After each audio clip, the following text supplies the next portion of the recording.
Começa agora o programa 20 Minutos com Breno Altman.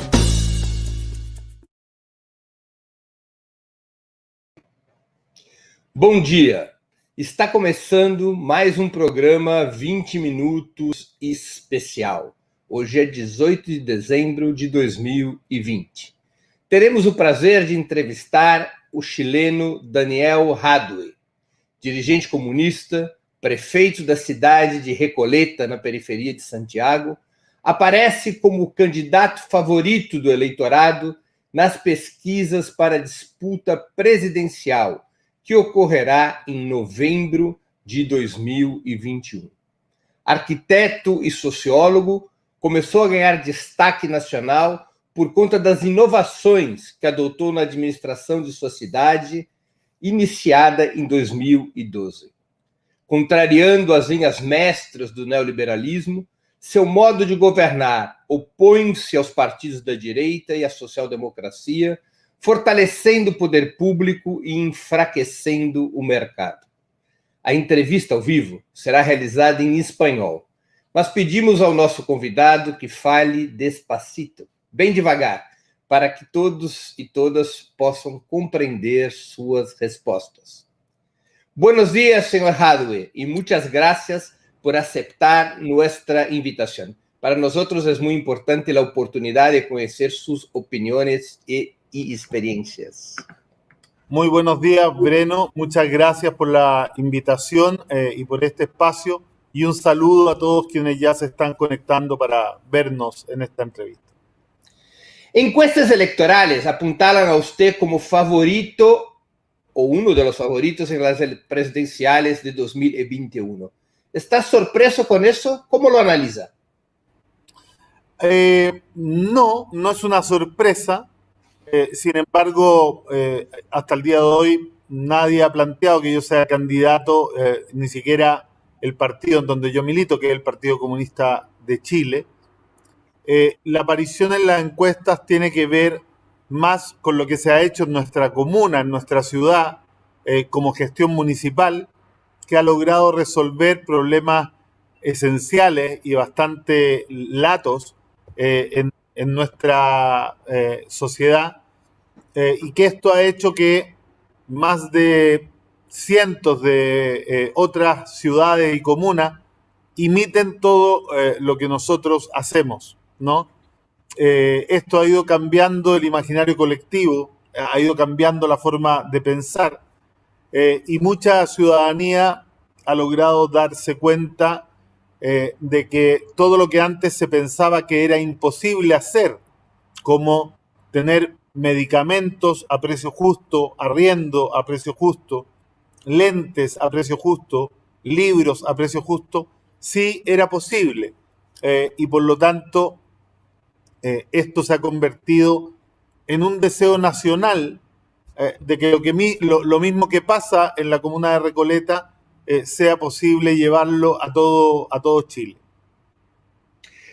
Pero, ¿cuáles fueron los cambios en la administración de la Recoleta que permitieran esos logros que usted ha relatado?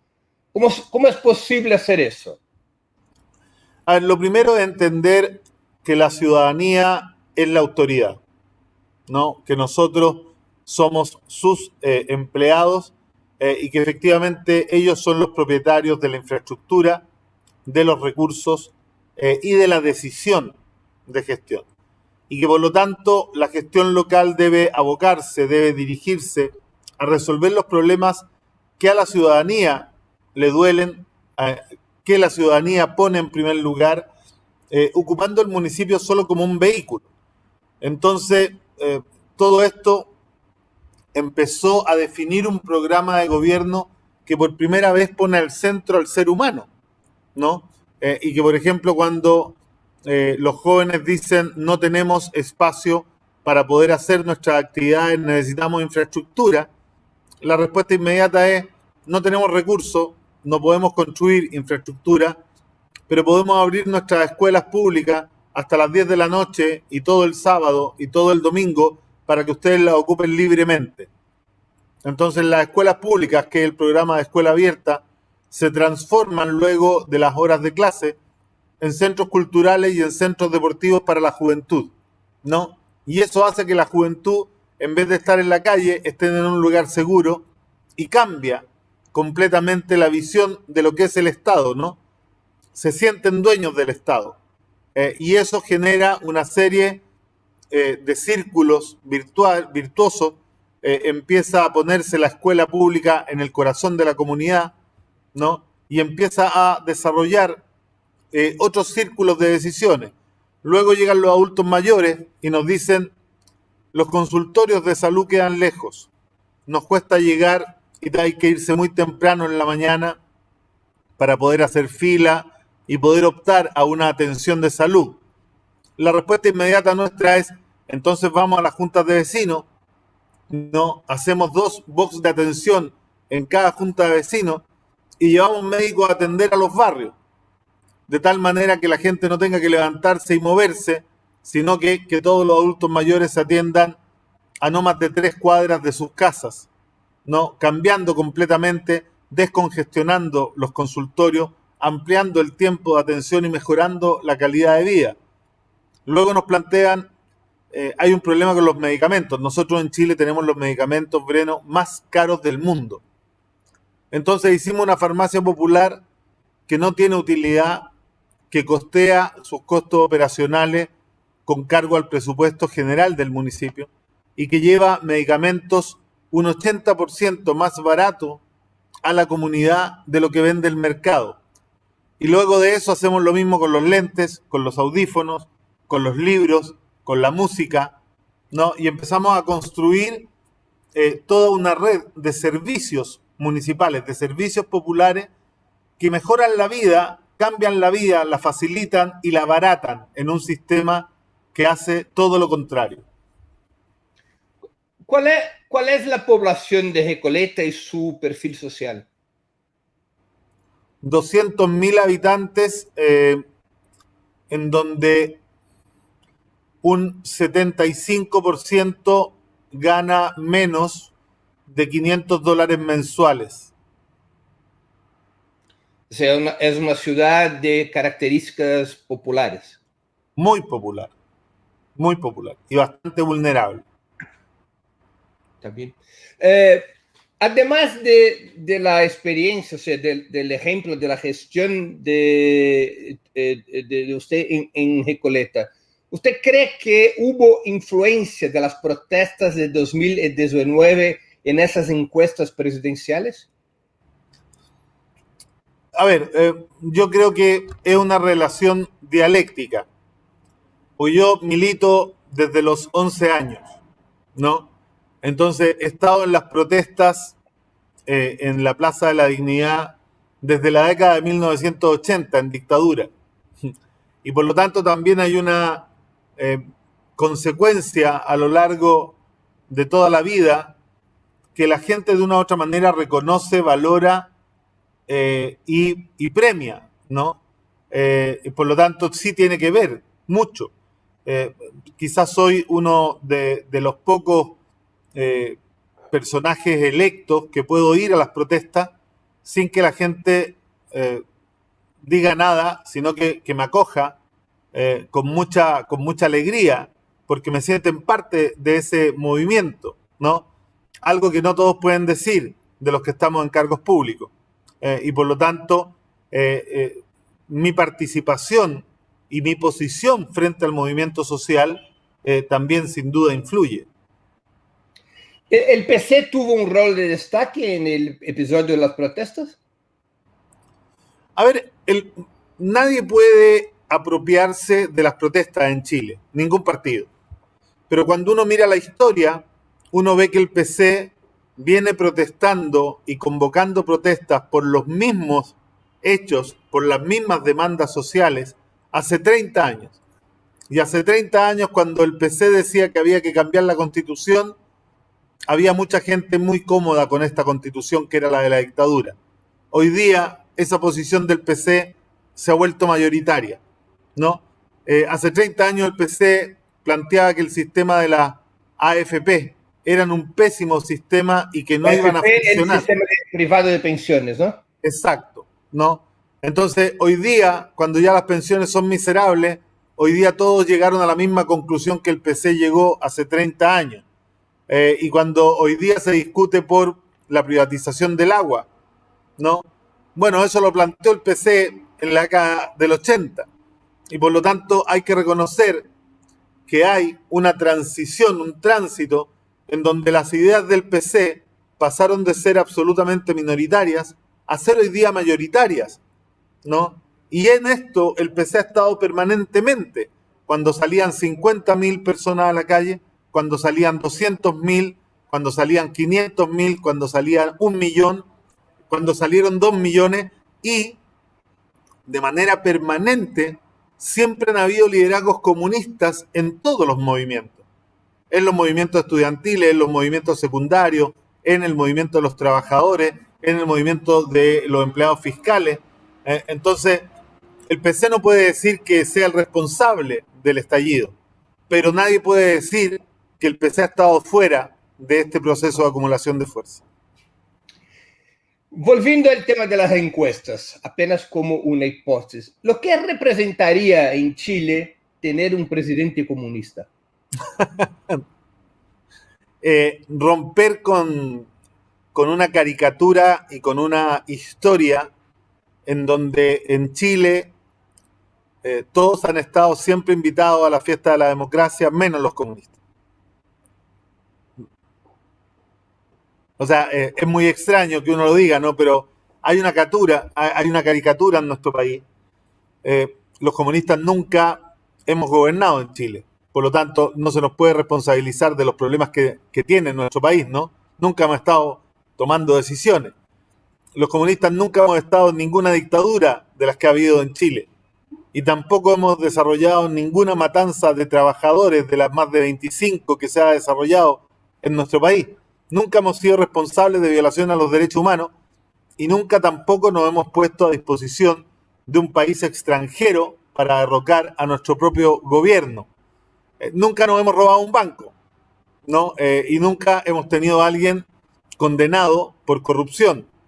Entonces pareciera ser que en este país, en esa caricatura que se inventa a través de los medios, en este país pueden gobernar ladrones, violadores de derechos humanos, corruptos, y de todos los partidos, menos los comunistas.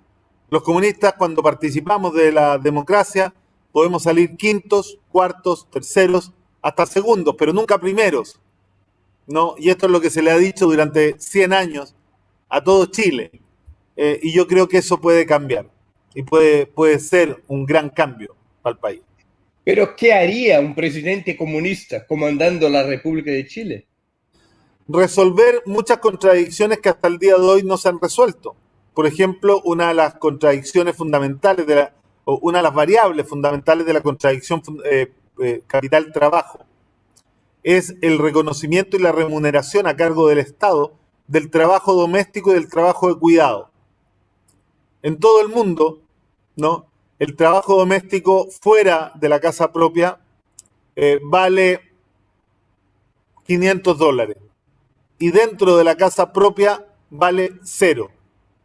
¿Qué economista te podría decir si esto es lógico? Porque una persona, si entendemos que el trabajo es la forma en cómo los seres humanos reproducimos nuestra existencia física, ¿no?, intercambiamos materia y energía con nuestro entorno para satisfacer nuestras necesidades, ¿cómo puede haber una persona de cualquier género que trabaje todos los días, todo el día, toda la semana, todo el mes, todo el año, todos los años, 50 años, y que en su vida nunca haya recibido una remuneración y que dependa, bajo el patriarcado, de un hombre que muchas veces se convierte en un maltratador?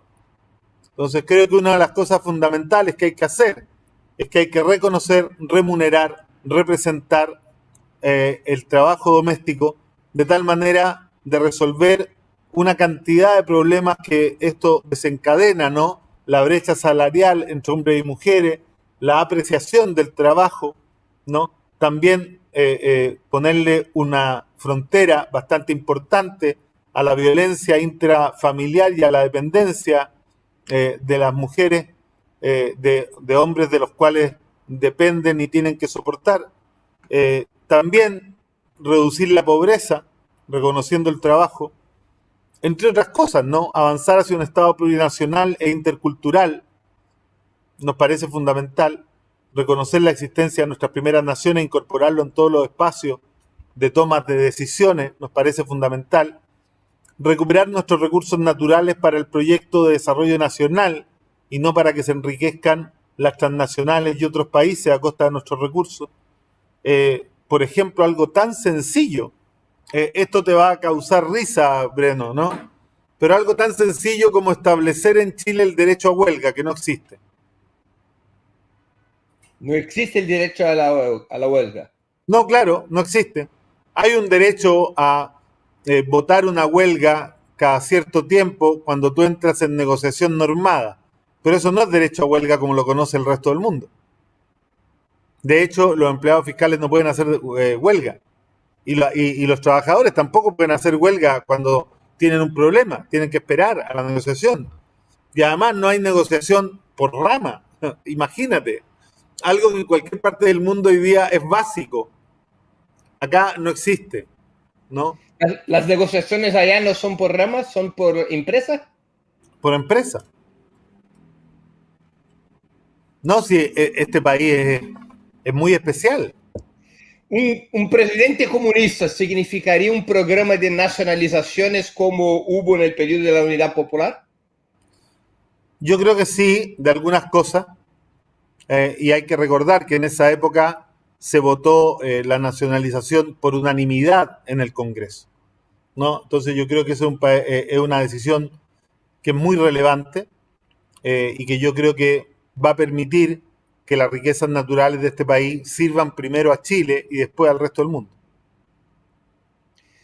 Jadwe, ¿usted cree que un presidente comunista sería soportable al imperialismo, a las élites locales, a la derecha y a las Fuerzas Armadas? Yo creo que es difícil, pero lo van a tener que soportar. Pero en otros momentos de la historia, especialmente en 73, no lo soportaron.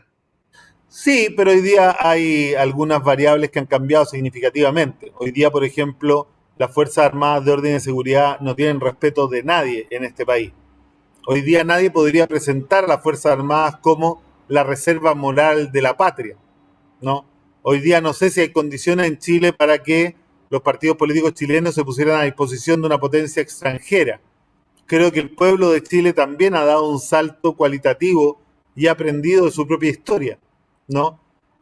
Nadie dice que vaya a ser fácil, pero la alternativa a no intentarlo es resignarse a un modelo que genera riqueza para muy poca gente a costa del despojo de la mayoría. Y eso ya no es tolerable, no solo en Chile, tampoco en Brasil, tampoco en Argentina, tampoco en ninguna parte del mundo. Yo te pregunto eso porque en los últimos años muchas experiencias progresistas en Latinoamérica han sido interrumpidas por golpes de Estado, golpes híbridos, modernos o golpes a la clase, a la tradición, como fue el último caso de Bolivia, pero gobiernos progresistas fueron interrumpidos en Honduras, en Paraguay, en Brasil, o de la forma más clásica, como un golpe policial y militar en Bolivia. ¿No te ocurre que, o sea, no tiene miedo de que eso se pueda pasar en Chile, si un comunista comanda un país como Chile? El cambio cultural que generó el 18 de octubre lo hace mucho menos probable que antes del 18 de octubre, ¿no? Yo creo que lo que pasó en Bolivia, por ejemplo, el pueblo supo restaurar la democracia, demostró que no había habido fraude y hoy día han recuperado la democracia en un tiempo récord y con un costo social bastante menor a lo que pasó en otras etapas de la historia. Creo que, claro, en Centroamérica es distinto por la evolución de los partidos políticos y por gran responsabilidad de la izquierda también. Nosotros podemos entender que siempre la derecha va a intentar hacer lo que sabe hacer, pero tampoco podemos cerrar los ojos a los errores que la izquierda ha cometido. Nosotros no hemos sido... A ver, creo que nos ha faltado fuerza para cambiar la base productiva y nos hemos dedicado a redistribuir mejor la riqueza de los recursos naturales que tenemos, que no lo puedo criticar, pero es insuficiente. Lo segundo es que casi todos los procesos progresistas han caído en un caudillismo que los hace débiles, ¿no? Porque dependen de una persona. Y cuando un proceso depende de una persona y no de un colectivo, tiene corta vida, ¿no? Es difícil sostenerlo. Pero además han sido tremendamente laxos, ¿se entiende lo que es laxo? Han sido tremendamente débiles con conceptos que hoy día son fundamentales para los pueblos y sobre todo para el pueblo de izquierda, ¿no? Eficiencia, eficacia en el uso de los recursos, transparencia, probidad, ¿no? Lucha anticorrupción, innovación. Son conceptos que la izquierda durante mucho tiempo le ha regalado a la derecha como si le fueran propios. Y son conceptos que debieran identificar como banderas primeras cualquier gestión de izquierda, sea local, regional o nacional. Hace 50 años, cuando Salvador Allende salió electo presidente de Chile, la clase trabajadora de Chile era quizás la más organizada del continente, con una central obrera muy poderosa, con un movimiento estudiantil muy fuerte de campesinos también, con dos poderosos partidos obreros, el PC y el PS, que eran claves en la unidad popular. Aún es así, la izquierda chilena tiene capacidad organizativa para un proyecto de esa magnitud, la elección por la primera vez de un presidente comunista, hipotéticamente. Yo creo que eso es un proceso de construcción, ¿no? Además que hay que decir algo, ¿eh? No vamos a elegir un gobierno comunista. Vamos a elegir un presidente comunista que va a liderar una coalición de gobierno mucho más amplia que el Partido Comunista. Esa es la posibilidad que existe. No existe la posibilidad de un gobierno comunista. No existe la posibilidad porque el Partido Comunista tiene un porcentaje, como la mayoría de los partidos de Chile, que no le da para gobernar solo y que por lo tanto tiene que conformar una alianza de partidos que son mucho más amplios que solo el Partido Comunista. Y este es el gran desafío, es construir esa fuerza. Pero en los minutos revolucionarios, los aprendizajes populares, como decía Lenin, son 10 veces más rápidos que en los tiempos normales. Y creemos que eso es lo que está aconteciendo en nuestro país. Halbe, en los documentos del PC chileno, después del golpe de 73, el Partido Comunista identificaba que en las causas de la derrota que hubo en aquel momento estuvo la incapacidad, la poca energía o tener una política que preparara el Partido Comunista, la clase obrera, para enfrentar la contrarrevolución. Y que por eso se cae el gobierno Salvador Allende, porque no hubo una política de preparación hacia la contrarrevolución. ¿Usted no tiene miedo de que puedan incurrir en el mismo error, como se pasó en Brasil? Creo que los tiempos han cambiado. Creo que nos hemos preocupado algo más de aquello y tenemos más conciencia de aquello. Pero creo que también los militares han aprendido. En Chile los únicos que pagaron con cárcel el hecho de haber hecho el trabajo sucio para la derecha y para Estados Unidos fueron los militares, ¿no? En la Revolución de Octubre, ahora, este año, después del 18 de octubre chileno, en un minuto los militares salieron a la calle y el presidente intentó que cometieran el mismo error de toda la vida y los militares le dijeron: solo si usted nos asegura impunidad. Yo creo que hoy día nadie está en condiciones de asegurar impunidad, ¿no? La justicia ha tardado, cuando llega tan tarde no es lo mismo, no es justicia, pero hoy día los únicos que están presos en nuestro país no son los civiles que llamaron a los militares, son los militares. Y eso también creo que es un aprendizaje para la institución. ¿Usted cree que la derecha chilena hoy día tiene un compromiso con la democracia? No, no lo tiene, no lo ha tenido nunca. Y nos va a seguir teniendo. Es que yo creo que eso es soñar algo que no es. No, la derecha defiende sus intereses. Tiene sí mayor conciencia de clase. Tiene muchas herramientas para disfrazar su posición de respeto a la democracia. Controlan todos los medios de comunicación en Chile, ¿no? Entonces aparecen como democráticos. Pero ellos siempre optarán por la salida violenta cada vez que puedan. Lo han hecho 27 veces en la historia de Chile. No veo por qué no podrían intentar una nueva. ¿Y cómo evitarlo? ¿O cómo derrotarlos? Unidad, organización y lucha. La respuesta es siempre la misma. ¿Pero eso no hubo durante el periodo de Allende? ¿O hizo No. falta eso? No hubo. No hubo. No hubo unidad. Incluso dentro de la izquierda hubo gente que desafió a Allende y traicionó su programa. No hubo organización. Creo que tuvimos problemas esenciales y la misma revolución fue superada por sus bases, ¿no? Esta revolución a la chilena. Y tampoco hubo lucha. Nunca se prepararon. Incluso aquellos que tenían la retórica de la lucha no tenían ni siquiera capacidad para seguir sus propias intenciones. Durante mucho tiempo, después que se acaba la dictadura, los comunistas intentaron liderar y lideraron en muchas oportunidades un frente de izquierda.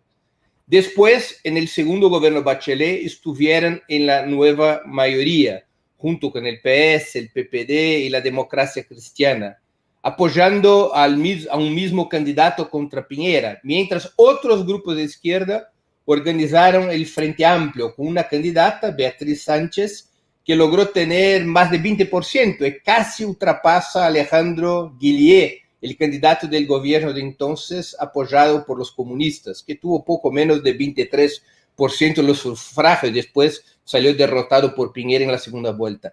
¿Cuál es la actual política de alianzas del PC? ¿Con quién van a marchar para la constituyente y para las presidenciales? ¿Eso ya está claro?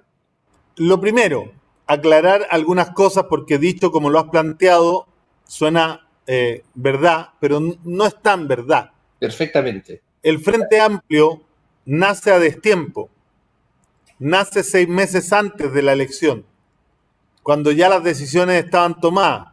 Nosotros siempre fuimos de la tesis del Frente Amplio, pero no había con quién hacer la revolución, con quién hacer esa alianza. Y el Frente Amplio, además, cuando nace, no nace como un frente de izquierda.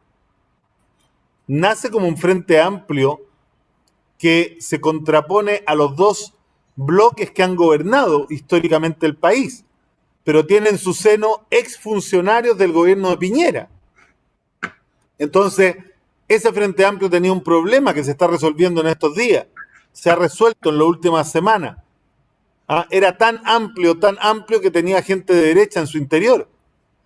Entonces, no lograron en estos primeros 4 años representar fielmente a la promesa original de ser antineoliberales. Y algunos de ellos terminaron saliéndose del Frente Amplio, ¿no?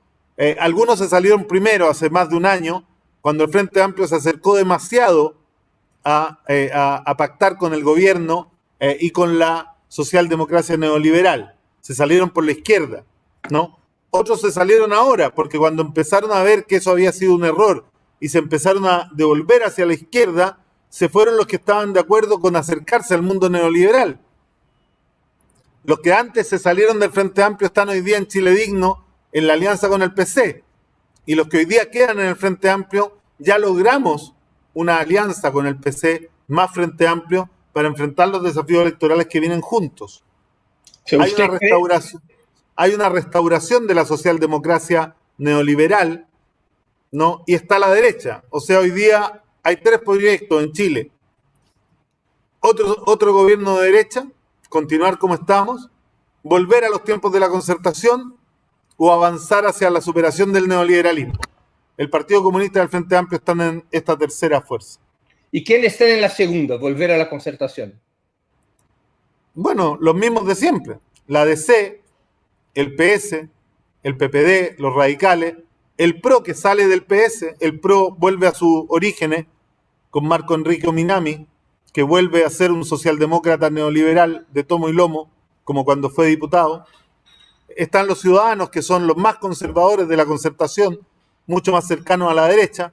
Está la Democracia Cristiana, que hasta el 18 de octubre no era más cercano al gobierno que la oposición. Esos son los tres bloques que corren hoy. ¿Y usted cree que el bloque PC Frente Amplio puede llegar a la segunda vuelta?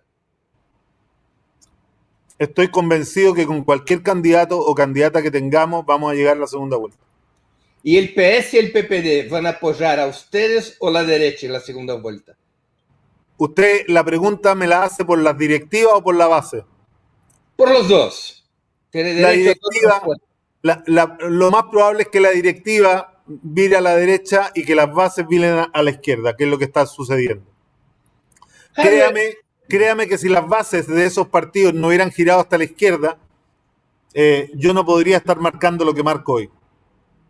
¿Qué se pasó con el PS, que era el gran aliado del PC hace 50 años y hoy se encuentra en el campo del neoliberalismo? Habría que preguntárselo a ellos, porque todavía algunos de ellos usufructan de la figura de Allende cuando les conviene, pero ya no representan ningún legado y ningún futuro cercano a lo que soñaba Allende. Pero es una discusión que tienen que responder ellos. Yo no puedo responder por ellos. Y yo les tengo mucho cariño, sobre todo a las bases socialistas, porque son muy cercanas, ¿no? Y por lo tanto creo que, y lo sigo considerando aliados estratégicos. El tema es que las directivas hoy día no tienen claro cuál es el proyecto que quieren para el país y están muy tensionados entre volver a la apuesta neoliberal y querer superar el neoliberalismo. ¿Usted cree que fue un error del PC participar del segundo gobierno Bachelet e integrar la nueva mayoría? No, de ninguna manera. Sin esa participación no habríamos derrotado el binominal, no habríamos instalado la gratuidad, no habríamos cambiado la Constitución. Sin esa participación, hoy día no existiría el Frente Amplio, no podrían tener los diputados que tienen, ¿no? Y estaríamos en otra condición. Sé que pagamos un costo, pero en la política no todo es ganar. A veces se pagan costos por hacer lo correcto. Volviendo al tema de las protestas, ¿cuál es su análisis sobre esas protestas? ¿De dónde vienen? ¿Qué representaron en la historia de Chile? Lo conversamos al principio, es un proceso de 30 años que fue creciendo en un proceso en donde ideas minoritarias se transformaron en mayoritarias. Es un proceso de acumulación de fuerza en donde la huelga económica termina transformándose en huelga política y en donde todos los actores se cansan de pelear separados por sus propias reivindicaciones y pasan a entender que necesitan estar juntos para luchar contra el modelo. ¿Usted cree es porque el neoliberalismo les prometió que iban a tener una buena vida si hacían todo lo que él les decía y después de 30 años se dieron cuenta que todo era mentira? ¿Por qué tardó una generación para un estallido social tan fuerte?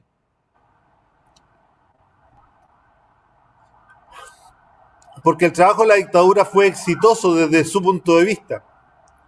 Dejó sumido en la cultura de la derrota a toda la centroizquierda, instaló la aversión hacia los políticos como un todo, y tuvimos que esperar que los que nacieron después de la dictadura y que ya no tuvieron el influjo de la dictadura volvieran a revalorizar la democracia y volvieran a entender la necesidad de participar para tomar decisiones. Esto sin los jóvenes no habría sido jamás posible. Las dos grandes adquisiciones del 18 de octubre son la transformación de la huelga económica en huelga política y la incorporación de los jóvenes que no se habían movilizado con pretensión de subirse al escenario de su propia historia para jugar un papel de protagonistas principales, ¿no? Desde el 90 a la fecha. Y hubo también un rol muy importante de las mujeres en un país tan conservador como Chile.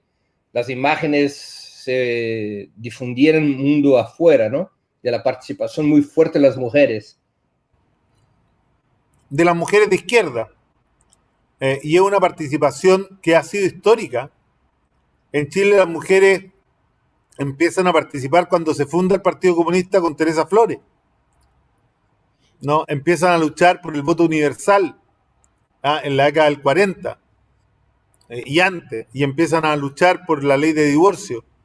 Y o sea, el movimiento feminista en Chile ha sido histórico. Hoy día recupera una fuerza que había perdido por el mismo trabajo de la dictadura. Porque además la dictadura es eminentemente patriarcal y machista. ¿Usted cree que al revés de lo que se pasó en otros países como en Brasil, ese estallido social tiene una característica estructuralmente progresista? Te pregunto eso porque acá en Brasil tuvimos un estallido social en 2013, pero ese estallido social fue capitalizado por la derecha, incluso sirvió para la construcción de una alternativa de extrema derecha como es Bolsonaro. Es que no es progresista, es antisistema. Y recuerda que en Brasil el sistema lo consolidó la socialdemocracia también. El proyecto progresista de Brasil tampoco fue muy de izquierda. El proyecto progresista de Brasil es un proyecto socialdemócrata bastante permeado por lo neoliberal, ¿no? Y hay que entender que es lo mismo que pasa en Estados Unidos. ¿Por qué gana Trump? Porque la Clinton era la expresión máxima de la continuidad. Si el candidato demócrata hubiera sido Sanders, quizás gana Sanders, porque era también antisistema. Pero de los dos candidatos, el único antisistema era claramente Trump. Sí, y el estallido social en Chile también es antisistema. Es más antisistema que progresista, pero va tomando una deriva en la medida en que los actores van entendiendo cuáles son las ideas más profundas que tienen que instalarse en la sociedad. ¿Cuáles son sus perspectivas para las elecciones de la Convención Constitucional y sobre el rol que puede tener esta convención en la política de Chile? Mira, va a ser una convención en disputa, Breno. No hay que hacerse más expectativa de que esto es una lucha permanente, ¿no? Yo creo que va a ser una elección reñida, pero que vamos a lograr los 2/3 entre todos los de la centroizquierda. La duda va a estar si después los votos que logren, por ejemplo, sectores más conservadores de la socialdemocracia, van a estar para ponerlo en la mesa para hacer las transformaciones reales. Va a ser una discusión muy interesante. Va a ser además un año muy entretenido, ¿no? Desde el punto de vista de la discusión. Y se va a empezar a hacer mucho más clara el posicionamiento de cada sector. Por lo tanto, va a ser un año complejo, pero nada malo puede salir a partir de este año. Las elecciones son en abril, ¿no es así? Las elecciones de alcaldes, concejales, gobernadores y constituyentes. En abril. Así es. ¿Y la votación para la constituyente, cuál es el sistema electoral? ¿El mismo que el parlamentario? Exactamente el mismo que el parlamentario. Es una de las trampas que tiene. ¿Podría hablar para nosotros cómo es ese sistema para que nuestros espectadores lo comprendan? Son 28 distritos, pero que tienen una proporcionalidad que es pequeña para admitir la representación de todos, ¿no? Y además se calculó que trataran de ser los mismos distritos para proyectar los mismos resultados. Yo creo que eso va a estar en disputa, porque la incorporación de más de 1,5 millones de jóvenes vuelve líquido cualquier escenario electoral, ¿no? Pero es un gran desafío y hay que convencer a todos los jóvenes que se levantaron el 18 de octubre que la revolución tiene que terminar en las urnas también. Si eso se convencen, vamos a tener los 2/3 y vamos a poder escribir la constitución que queramos. Son 28 distritos y la votación es de tipo distrital. es distrital y tiene 17 escaños reservados para los pueblos originarios que se aprobaron recién esta semana, ¿no? Y se aprueban restándole cupos a los distritos más grandes. Y se eligen, los diputados que se eligen por cada distrito está en proporción con el número de electores de cada distrito. Se puede elegir más de un diputado por distrito. Desde 3 a 7, relativamente proporcional. O sea, está bien. ¿Y usted cree que aún en ese sistema la izquierda y la centroizquierda pueden llegar a los 2/3? Yo creo que sí. Yo creo que así va a ser. La gran trampa de la Convención Constitucional es el acuerdo de exigencia de 2/3 para aprobar artículos de la Constitución nueva. Esa es la gran trampa porque le pone un poder de veto a una minoría de 1/3. ¿Y cómo cambiar eso si no se alcanzan los 2/3? Eso va a ser una disputa dentro de la Constitución, o sea, dentro de la Constituyente. Porque una vez establecida la Constituyente se tiene que dar un reglamento. El PC se recusó a participar de ese acuerdo, ¿no? No, el PC no firmó el acuerdo porque considera que es un mal acuerdo, pero va a participar de todo el proceso. Sí, eso sí, pero del acuerdo de los 2/3 no lo firmó. El acuerdo era infirmable, no se podía firmar. No contemplaba paridad, no contemplaba a los pueblos originarios, no condenaba la violación a los derechos humanos, no contemplaba efectivamente participación ni de la diversidad sexual ni de la gente de la discapacidad. No tenía ninguna posibilidad de ser firmado por gente que tiene una posición que en esto es concreta. El acuerdo se ha ido mejorando en alguna medida después, pero el acuerdo original no se podía firmar. De hecho, ese acuerdo fracasó, ¿no? Fracasó, ya no existe como acuerdo tal. Y ese bloque que se forma entre el PC y el Frente Amplio ya se va a presentar para la Constituyente. Unidos en una sola lista. Para todos los 28 distritos. Así es. Y ese bloque puede llegar a una fuerza autónoma importante. Yo espero que ese bloque llegue al 40%. Al 40%. Entre 35 y 40%. Es más de lo que tuvo la Unidad Popular en elecciones parlamentarias en su máximo momento. 43. Bueno, cercano. Sí. Cercano. Bueno, es una meta audaciosa, ¿no? Es una meta, pero es una meta posible. Usted, una victoria en la Constituyente, las fuerzas de izquierda en Chile, después una victoria presidenciales, ¿usted imagina que va a tener mucha consecuencia en el continente?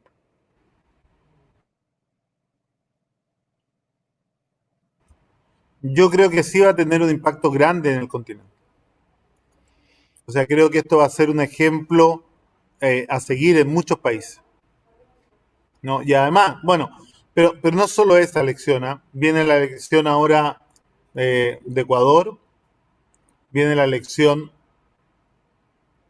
¿cuál es la siguiente? La de Perú. Viene Perú después, sí.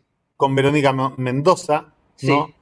Y por primera vez Verónica Mendoza está marcando una posibilidad real. Viene Colombia, en donde esperamos que Petro gane, y por lo tanto no es solo Chile, sino que es un cambio bastante grande en el continente el que se puede venir en los próximos meses y años. Yo entrevisté en la semana pasada a la vicepresidenta de Venezuela, Delcy Rodríguez, y ella hizo un análisis de que está se formando una contraofensiva de las fuerzas de izquierda en Latinoamérica. ¿Usted está de acuerdo con ese análisis? Creo que las fuerzas de izquierda estamos muy preocupadas de volver a ganarnos el mejor derecho a dirigir los destinos del continente. Está bien. Te hago una otra cuestión. Usted ha hablado en la cuestión de Estado plurinacional o Estado multinacional. ¿Cuál es el peso real del tema mapuche en Chile en ese momento? Hoy día yo creo que es uno de los temas más relevantes a nivel país. El país no va a lograr llegar adelante si es que este tema no se resuelve finalmente. Por la participación de los mapuches en la población chilena. Es relativo porque yo creo que no hay un proceso de autorreconocimiento muy eficaz, pero debe andar en el 30%.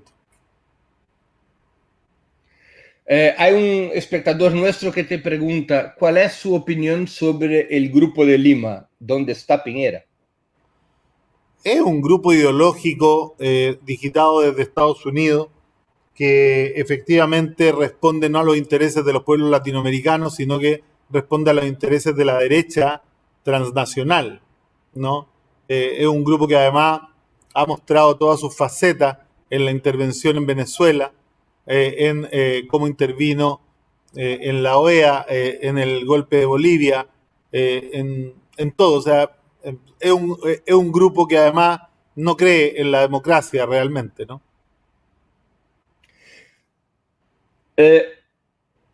Se sale electo un presidente de ese bloque Frente Amplio Partido Comunista. ¿Cuál sería su política externa, su política en relación a Cuba, Venezuela, a la OEA, a Estados Unidos, a Rusia? A ver, la política de este bloque debería centrarse en la no intervención en asuntos internos de otros países, en el respeto a la deliberación de los pueblos y, por sobre todo, a la profundización de la democracia y a la universalización efectiva y real de los derechos humanos, partiendo por el derecho a la autodeterminación de los pueblos. ¿Chile aún tiene presos políticos de la época de la dictadura? ¿De la época de la dictadura? Sí, o de la época, o de los años 90, o sea, en el periodo de la redemocratización. No, yo entiendo que no. Hay presos políticos del 18 de octubre. Hay un caso que afecta a Brasil. En Brasil fue arrestado un ex dirigente del Frente Patriótico Manuel Rodríguez, Mauricio Norambuena, que ha sido extraditado a Chile y en Chile sigue preso. ¿Cómo usted analiza ese caso? Ahí hay un tema, este es un tema que a mí me afecta directamente, personalmente, porque cuando el Partido Comunista decide reingresar a la vida política, toma la decisión de terminar con el Frente Patriótico, ¿no? De terminar la vida activa y las acciones del Frente Patriótico. Solamente para hablar un poco para nuestros espectadores, el Frente Patriótico nace como un brazo, un frente armado del Partido Comunista durante la resistencia a la dictadura, ¿no es así? Es un frente armado de autodefensa durante la época de la dictadura. Y cuando termina formalmente la dictadura se toma la decisión de desmantelarlo. Y hay un grupo de compañeros que no acatan esta decisión, se separan del frente y continúan con acciones ya fuera, ¿no?, de la línea política del partido y del Frente Patriótico, ¿no? Y por lo tanto creo que ahí hay una división entre quienes pueden definirse como prisioneros políticos y quienes después continuaron en una época distinta ejerciendo acciones que estaban al margen de la discusión política. O sea, ¿usted cree que el caso de Norambuena no es un caso de prisionero político que merezca una eventual intervención gubernamental? No, yo creo que tiene contextos que hay que considerar por la situación en la que se da, ¿no? Pero no creo que llegue a definirse como prisión política. Yo creo que sobre él debiera haber una discusión mucho más profunda y distinta acerca del contexto y habría que buscar una forma de hacer justicia y asegurar que tuvieron debido proceso, que yo creo que efectivamente nunca lo tuvo. Perfectamente. Jadwe, yo quería agradecerte mucho por esa entrevista. Aún hay una pregunta de espectador, una sola última pregunta.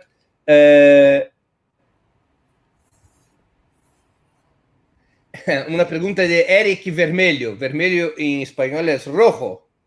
¿Están las luchas de izquierda en Brasil rezagadas en comparación con otros países de América del Sur?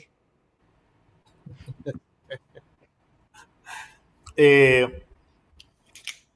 Brasil hay un fenómeno, es que a mí me cuesta hablar con mucha propiedad de Brasil porque uno mira siempre con distancia, ¿no? Por lo tanto, lo que voy a decir lo digo con mucho respeto y con mucha humildad. Pero yo creo que el PT ha generado un daño a las posiciones más de izquierda en Brasil, ¿no? Abrazó una socialdemocracia neoliberal que no logró transformar el país y fue debilitando la posibilidad de la unidad de la izquierda. Y en Brasil la izquierda está absolutamente fragmentada. No solo en Brasil, también en Argentina, ¿para qué decir, no? Ahora allá el tema es más complejo aún, porque Perón es una categoría de análisis completamente distinta. Pero las izquierdas en Latinoamérica han sido profundamente permeadas por los valores del neoliberalismo, están llenas de caudillos y de proyectos personales, en donde el intelectual de algunos está muy por sobre el intelecto colectivo, que es el que para nosotros vale, y es siempre más sabio que cualquier intelecto particular, y eso ha llevado a que hoy día la izquierda no sea alternativa. Para la izquierda en América Latina y también en Brasil, es mucho más fácil encontrar los enemigos dentro de la izquierda que en la derecha. Y eso es brutal, es algo que pocos son capaces de enfrentar directamente. Entonces yo creo que en esta consideración no es que estemos rezagados, no es que estén rezagados respecto a Chile, porque Chile tiene el mismo problema.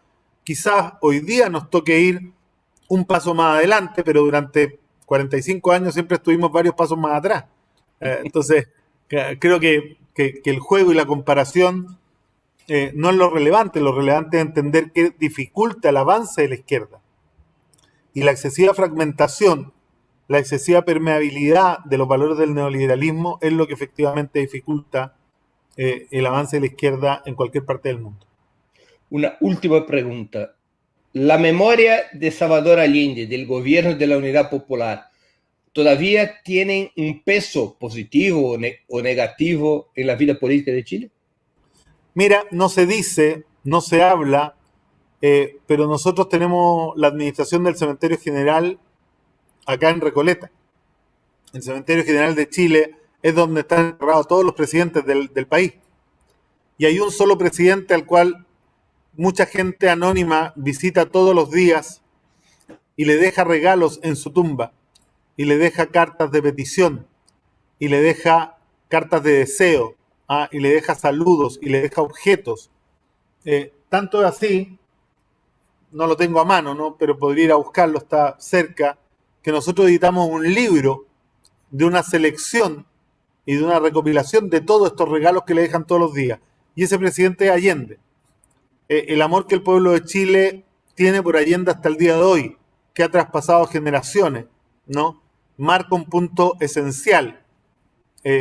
Y sin duda hoy día el único partido que representa ese legado es el Partido Comunista de Chile.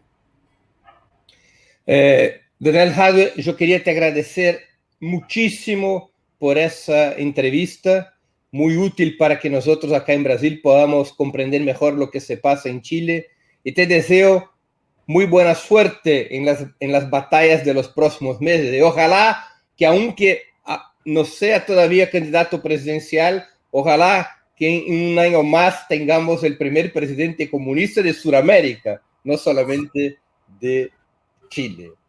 Muchas gracias, Breno, por el espacio, y un abrazo a Pedro Oliveira, a Eric Vermelo, a Paula Simone, a Ópera Mundi, a Manuel González y muchos otros compañeros y compañeras que nos están saludando y que nos están viendo.